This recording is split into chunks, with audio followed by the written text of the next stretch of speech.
예, 안녕하세요. 서초동에 근무하고 있는 이재우 사무장입니다.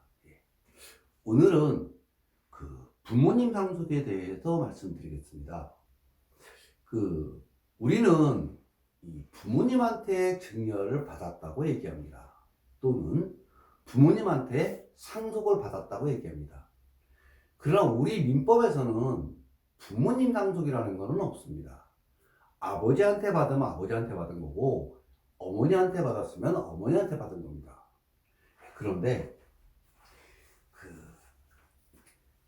아버님한테만 상속이나 증여를 받았으면 좋은데, 그렇지 않은 경우가 있습니다.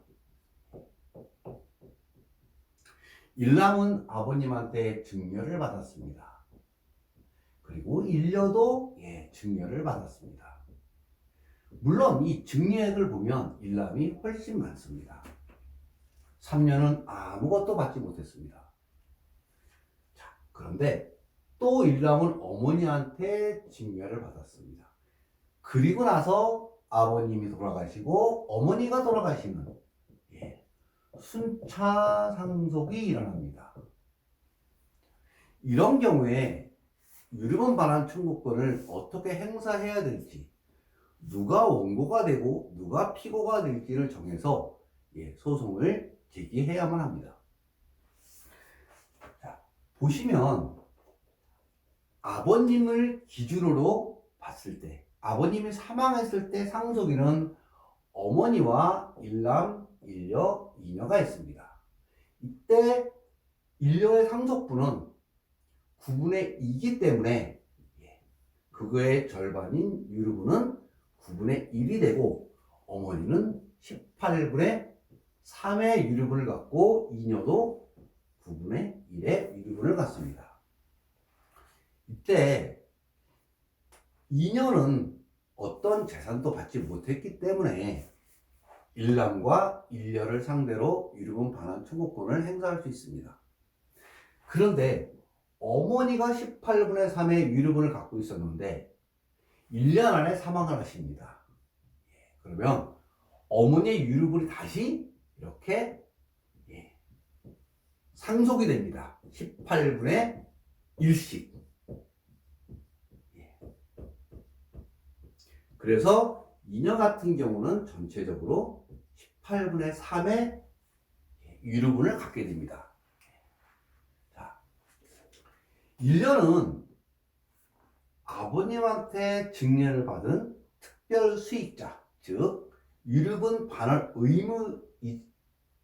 의무자 겸 어머니의 상속을 받은 유류분 반환 청구권자가 됩니다. 따라서 1년은 이 금액과 이 금액의 비율에 따라서 일남에게 유류분 반환 청구권 행사가 가능합니다. 2년은 당연히 이렇게 행사가 가능합니다. 이 이녀의 유류분은 원래 자기가 갖고 있던 9분의 1에다가 어머니한테 받았던 18분의 1을 더한 18분의 3을 일녀와 일남에게 청구할 수 있습니다. 그리고 이제 어머니가 돌아가십니다. 어머니가 돌아가시게 되면 다시 어머니를 기준으로 하는 상속이 발생합니다. 그런데 이때 어머니한테 증여받은 당사자는 일남밖에 없습니다.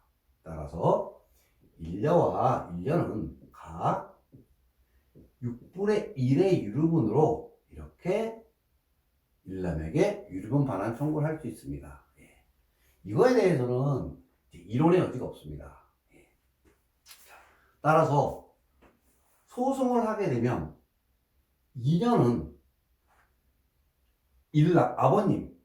아버님과 어머니를 피상속인으로 하는 두 가지 사건을 하나에 묶어서 아버님에 대한 유류분과 어머니로부터 상속받았던 유류분 18분의 3, 이건 아버님 재산 기준입니다. 더하기 어머니가 사망함으로써 발생한 어머니 상속에 대한 유류분 6분의 1를 더해서 일남과 일녀에게 청구할 수 있습니다. 만약에 일남과 이녀가 같은 편이라면 이렇게 두 명이 동시에 청구하는 거라면 이 18분의 3, 이 18분의 3 중에서 일녀에 대한 반환 청구 부분은 빼야 되겠죠. 그리고 일녀는 어머니로부터 받은 18분의 1과 6분의 1, 어머니를 피상속인으로 하는 6분의 1을 더한 요 금액을 일남에게 청구할 수 있습니다.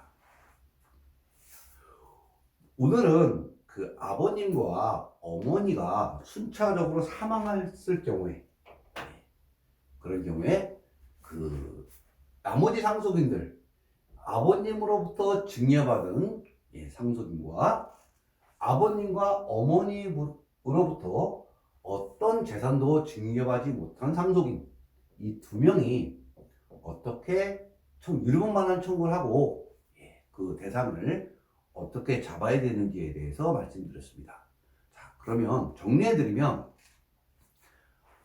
아버님과 어머니가 순차적으로 사망한 경우에, 그런 경우에는 유류분 반환 청구권을 한꺼번에 행사할 수 있대. 반환받을 수 있는 금액은 이 둘을 잘라서 구분해서 청구를 해야 된다. 이것이 오늘의 요점이었습니다. 자, 그러면 오늘은 여기까지 하고 다음에 다른 주제로 다시 찾아뵙도록 하겠습니다. 자, 강의 듣느라 고생하셨습니다.